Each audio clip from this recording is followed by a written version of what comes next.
Shalom Aleichem. Apakah Anda pernah mendengar kisah kebangkitan Eleazar atau yang dikenal dengan Lazarus? Dalam Yohanan 11 ayat 17 hingga 44, Yesus menunjukkan kuasanya yang luar biasa dengan membangkitkan Eleazar yang sudah mati selama 4 hari. Apa makna dari mujizat ini dan bagaimana hal ini mengajarkan kita tentang hidup dan iman? Simak video ini untuk mengetahui lebih lanjut.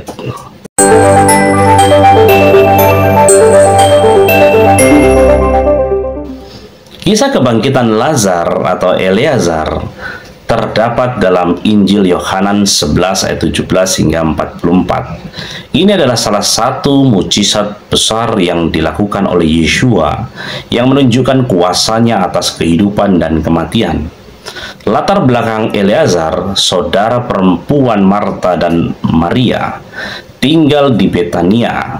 Ketika Lazar atau Eleazar jatuh sakit, kedua perempuan itu mengirimkan pesan kepada Yeshua, memberitahukan bahwa saudara mereka yang tercinta sedang sakit.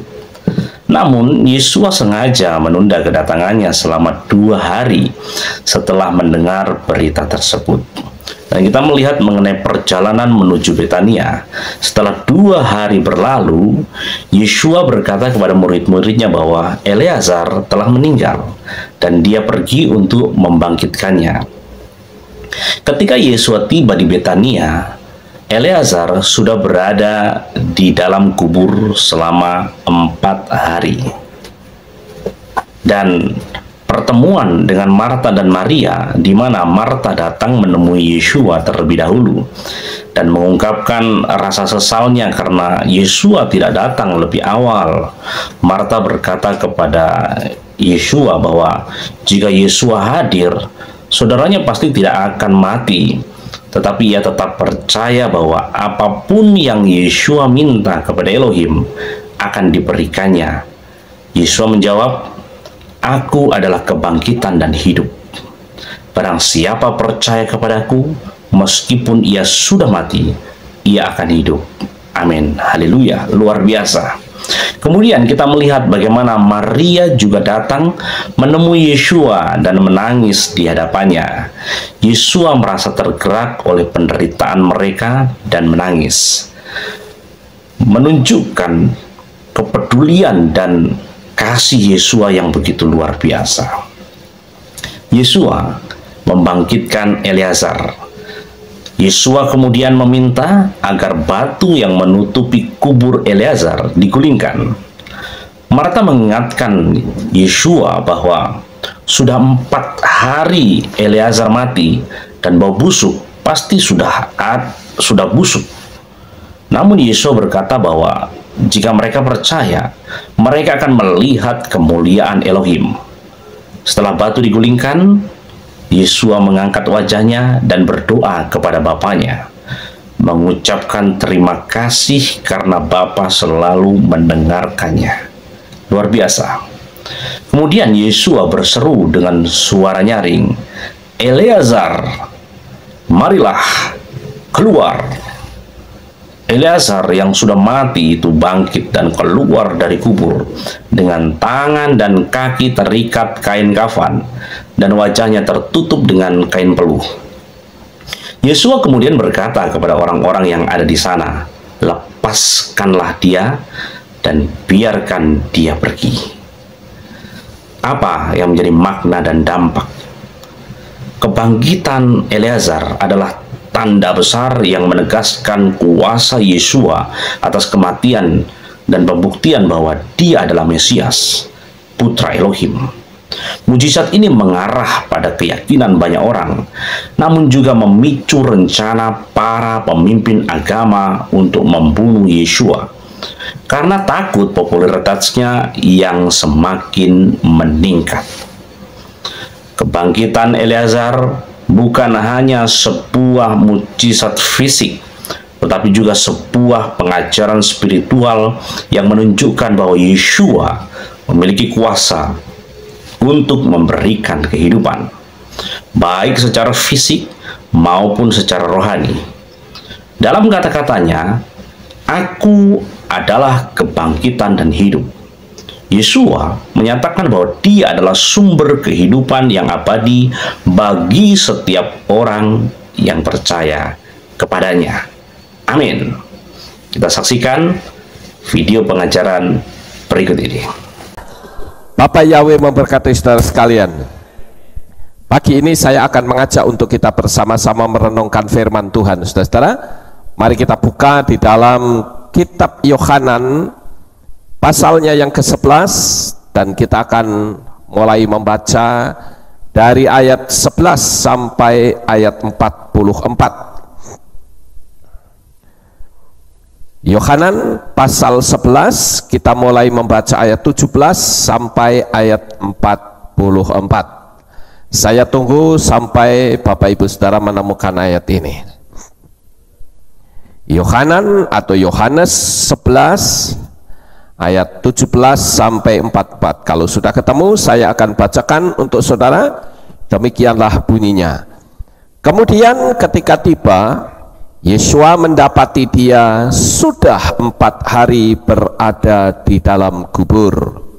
Dan Betania berada di dekat Yerusalem, kira-kira 15 stadia jaraknya.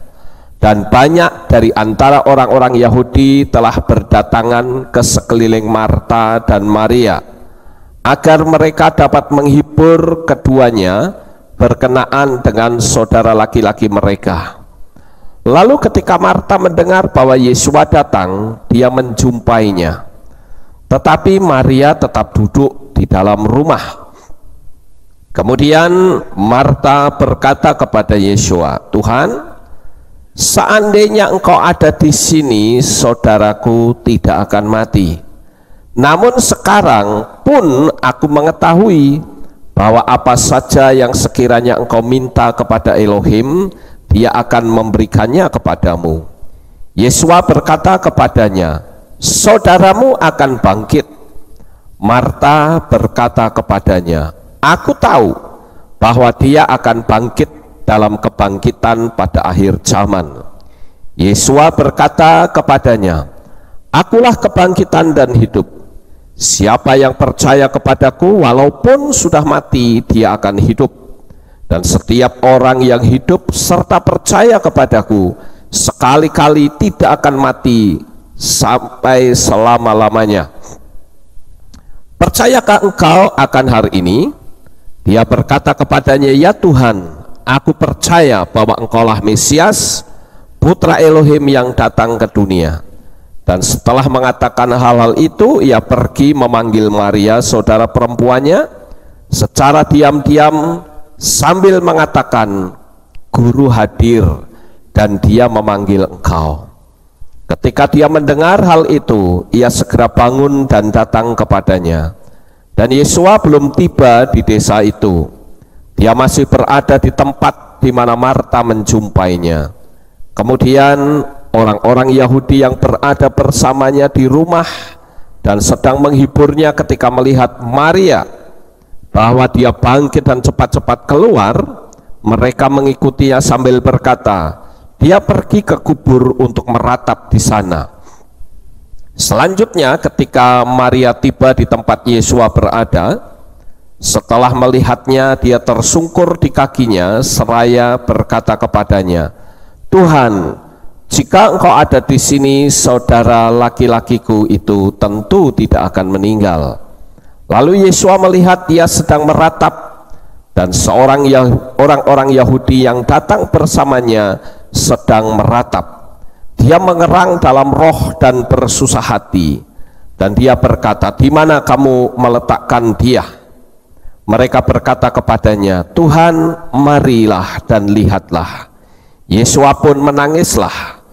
Sebab itu orang-orang Yahudi berkata, "Lihatlah betapa dia mengasihinya." Namun beberapa orang dari antara mereka berkata, "Bukankah orang ini yang telah mencelikkan kedua mata orang buta itu?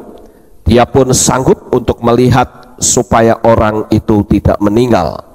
Kemudian Yesua sambil mengerang lagi di dalam dirinya, dia datang ke kubur itu, dan itu adalah sebuah gua, dan sebuah batu menutup padanya. Yesua berkata, angkatlah batu itu. Marta, saudara perempuan dari yang meninggal itu, berkata kepadanya, Tuhan, dia sudah berbau, karena ini adalah hari yang keempat. Yesua berkata kepadanya, bukankah aku berkata kepadamu bahwa jika engkau percaya, engkau akan melihat kemuliaan Elohim. Kemudian mereka mengangkat batu di tempat orang yang meninggal itu dibaringkan. Dan Yesua mengangkat mata ke atas serta berkata, Bapa, aku mengucap syukur kepadamu bahwa engkau mendengarkan aku. Dan aku mengetahui bahwa engkau selalu mendengarkan aku. Tetapi karena kerumunan orang yang berdiri sekeliling ini, aku berkata agar mereka dapat percaya bahwa engkau telah mengutus aku. Dan setelah mengatakan hal-hal itu, dia berseru dengan suara nyaring, Lazarus, keluarlah. Dan orang yang telah meninggal itu keluar sambil terikat kedua kaki dan tangannya dengan kain kafan, dan mukanya masih terbungkus dengan sapu tangan. Yesua berkata kepada mereka, lepaskanlah dia dan biarkanlah dia pergi. Amin. Sampai di sini pembacaan kitab suci kita. Saudara-saudara, kisah ini tentu kita sudah tidak asing lagi. Kisah tentang meninggalnya Lazarus. Dan di situ kedua saudaranya, Maria dan Marta, sangat bersusah hati. Lalu Yesua datang dan Yesua membangkitkan Lazarus. Ceritanya sampai di situ, saudara. Tetapi di balik kisah ini ada beberapa pelajaran yang cukup menarik yang bisa kita pelajari. Yang pertama adalah pada waktu Yesua diundang oleh Marta dan Maria, saudara, pertama diundang oleh Maria terlebih dahulu, ternyata Yesua berlambat-lambat sampai akhirnya Yesua datang ke Betania, tempat mereka tinggal. Betani ini di dalam bahasa Ibrani artinya the house of poor, atau rumah orang miskin. Yesua datang ke Betani itu, saudara, itu ternyata setelah Lazarus dikubur, dan setelah 4 hari dia baru datang. Sekarang yang menjadi pertanyaan adalah, kenapa Yesua datang kok sampai 4 hari? Padahal diundang begitu antusiasnya. Maria berharap Yesua datang segera dan Lazarus didoakan, Lazarus sembuh, tidak perlu mati. Tapi ternyata Lazarus sudah mati 4 hari. Saudaraku yang terkasih, kenapa Yesua datang pada hari yang keempat? Ternyata setelah saya mempelajari, saudara, maka pada zaman Yesua ada di dunia ini, di Israel ada suatu kepercayaan bahwa orang kalau meninggal, maka rohnya itu masih ada di situ selama 3 hari. Jadi Yesua sengaja datang pada hari yang keempat untuk membuktikan betapa dahsyatnya kuasa Tuhan. Kalau Yesua datang pada hari yang kedua atau hari yang ketiga, orang Yahudi pasti bisa saja berpikir, oh ini belum mati beneran. Padahal kalau kita tahu dari ilmu kedokteran, saudara, otak manusia tidak mendapatkan asupan oksigen selama 24 jam, itu seluruh jaringan otak sudah rusak total.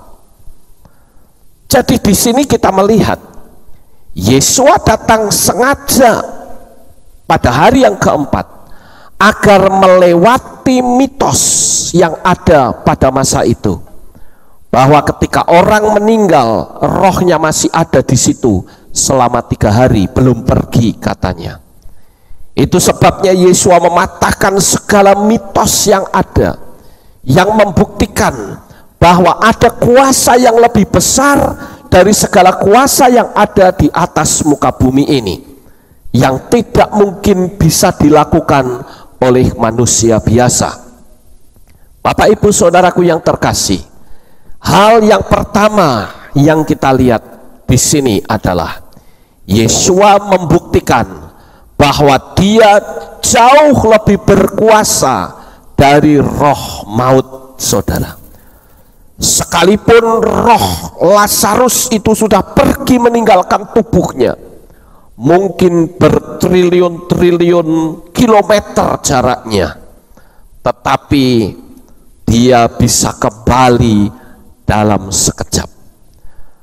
Bapak Ibu yang terkasih, kita saat ini tidak berhadapan dengan kematian. Tidak ada keluarga kita hari ini yang meninggal. Tetapi saudara, kisah ini menjadi sebuah pembelajaran.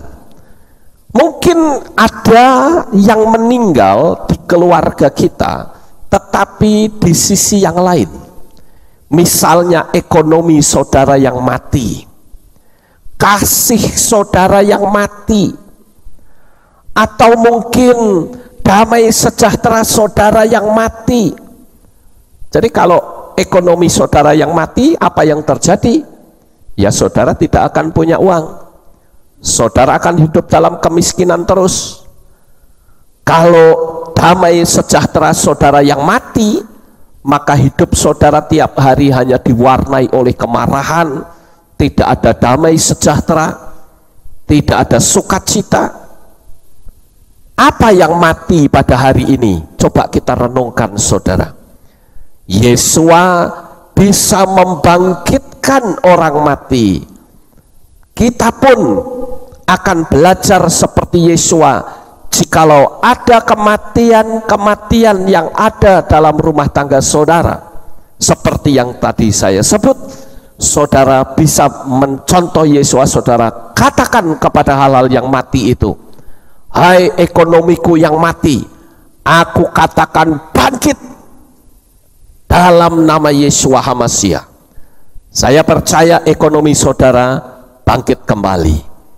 Walaupun saat dia bangkit tidak langsung seperti roket kecepatannya, tetapi dia keluar perlahan-lahan seperti Lazarus yang masih diikat oleh kain kafan.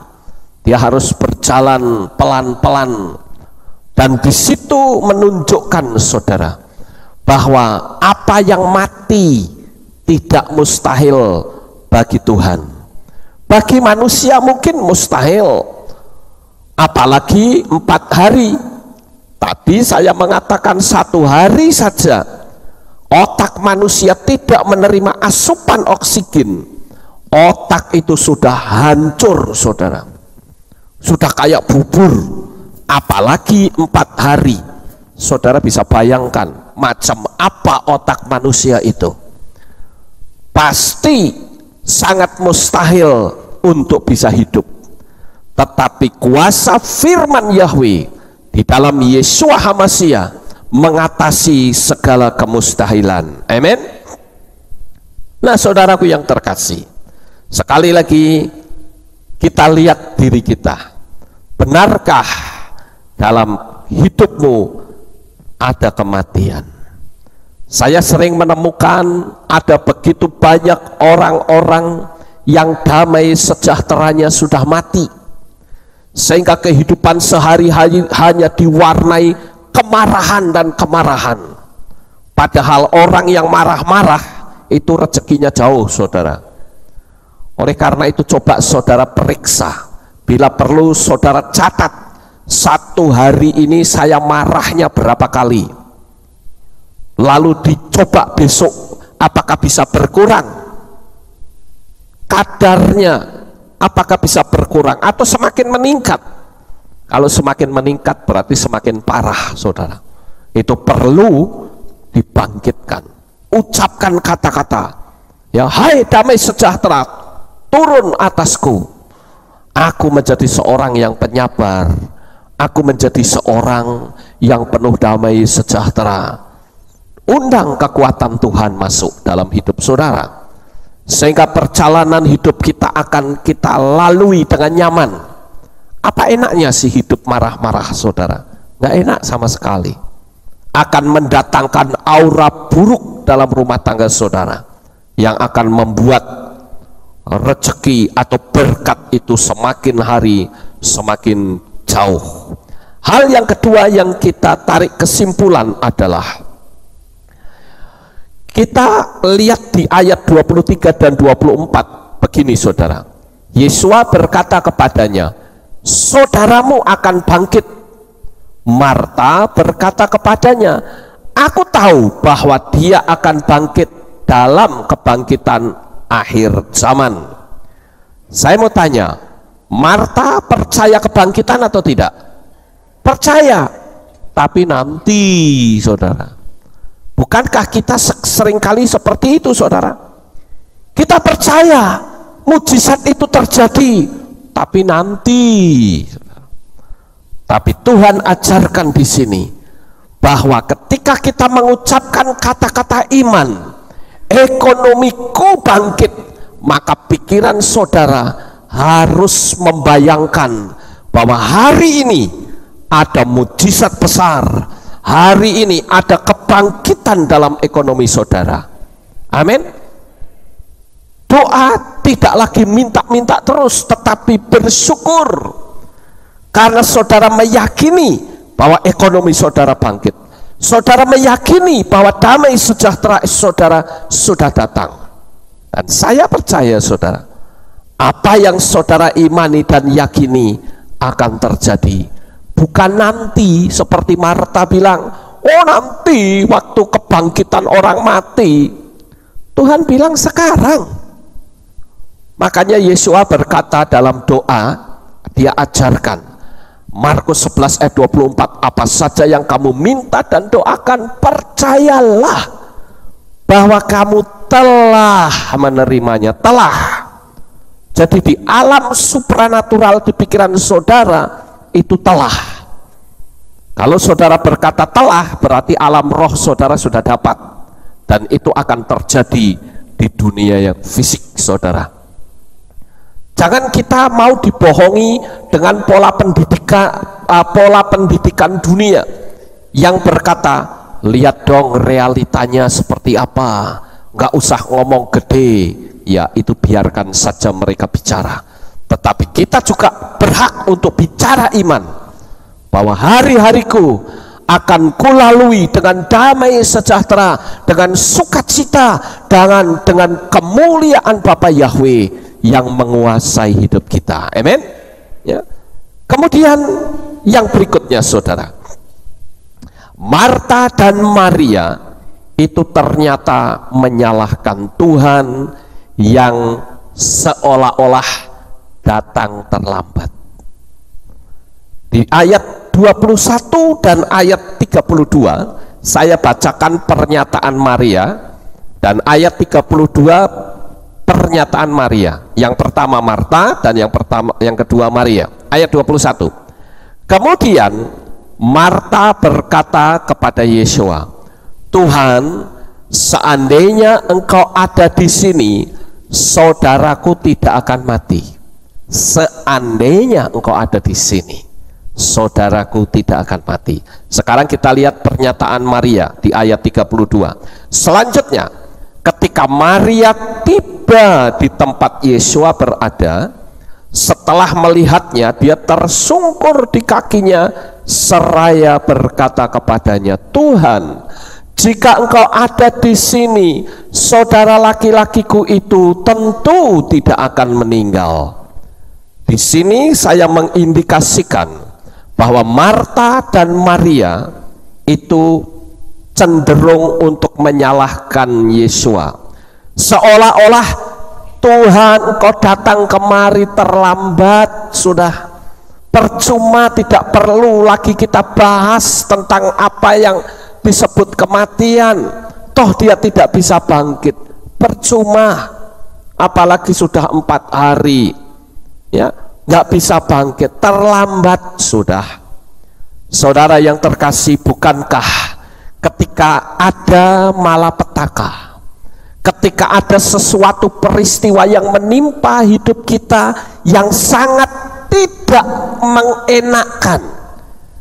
Apakah saudara ditipu orang? Apakah saudara rugi? Apakah saudara kena bencana? Atau saudara mengalami sesuatu yang tidak nyaman? Yang pertama reaksinya adalah seperti Marta dan Maria, yaitu menyalahkan Tuhan, saudara. Berapa banyak kita melihat orang menjadi kecewa dan mundur, tidak lagi beribadah karena dia kecewa dengan Tuhan. Tetapi sebetulnya saudara, kalau kita mau menyadari apa yang diajarkan oleh firman Tuhan, ketika sesuatu yang menimpa hidup kita yang membuat kita tidak nyaman, Tuhan ajarkan kepada kita untuk mengucap syukur senantiasa. Karena Paulus juga mengatakan, mengucap syukurlah senantiasa di dalam Tuhan, karena itulah yang dikehendakinya. Kenapa? Bisa saja peristiwa-peristiwa yang tidak mengenakkan pada diri kita itu adalah batu ujian untuk kita bisa naik tingkat iman kita. Bisa saja peristiwa-peristiwa yang terjadi menimpa hidup kita, Tuhan ingin membuktikan bahwa sebetulnya aku jauh lebih berkuasa dari kemalangan yang engkau hadapi.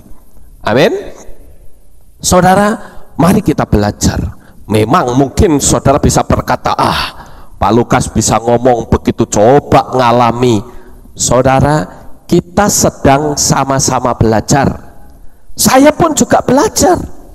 Kita harus selalu mengucap syukur, karena dengan mengucap syukur maka atmosfer di lingkungan kita akan bersih senantiasa. Dan jangan khawatir, selama pikiran dan hati kita tertuju kepada Tuhan, tidak ada kata terlambat. Tidak ada kata terlambat. Apapun yang hari ini terjadi, saudara, tidak ada kata terlambat, karena Tuhan yang kita sembah adalah Tuhan yang maha kuasa, Tuhan yang maha ajaib. Jadi hari ini, jikalau saudara berkata sudah semua terlambat, sudah, tidak ada. Di mana Yesua, di situ tidak ada kata terlambat. Dia sanggup membangkitkan Lazarus yang sudah 4 hari mati. Dia pun bisa membangkitkan apapun yang mati yang ada dalam kehidupan saudara.